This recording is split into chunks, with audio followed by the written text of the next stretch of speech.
The new Dongfeng BOX Chinese car obtained a modest 3-star rating in the latest Euroncap safety tests.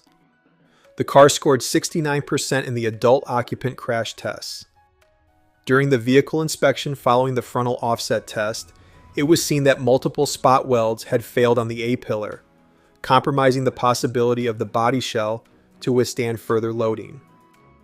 There was also damage evident to the front of the sill and the top of the windscreen pillar to cant rail. The doors remained locked after the test, hindering first responders' efforts to extricate occupants.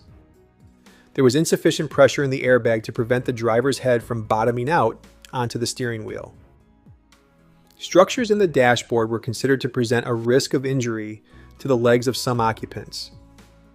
In the full-width rigid barrier test, protection of the rear passenger's chest was rated as medium.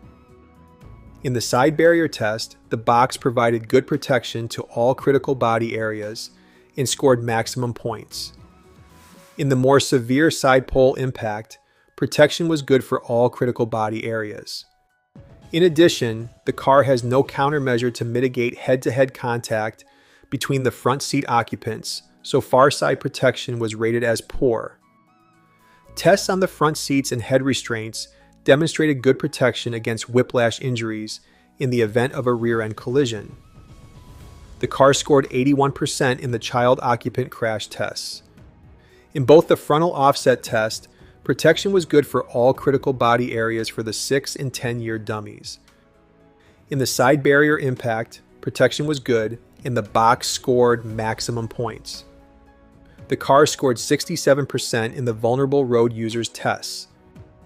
Protection of the head of a struck pedestrian or cyclist was largely good, with poor results recorded on the stiff windscreen pillars and at the base and top of the screen.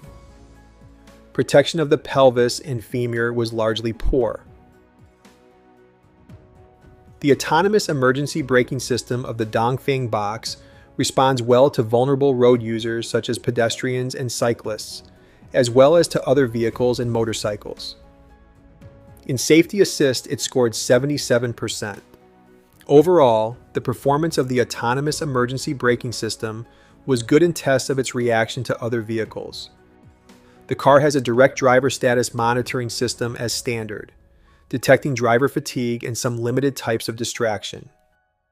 The lane support system gently corrects the vehicle's path if it is drifting out of lane and also intervenes in some more critical situations.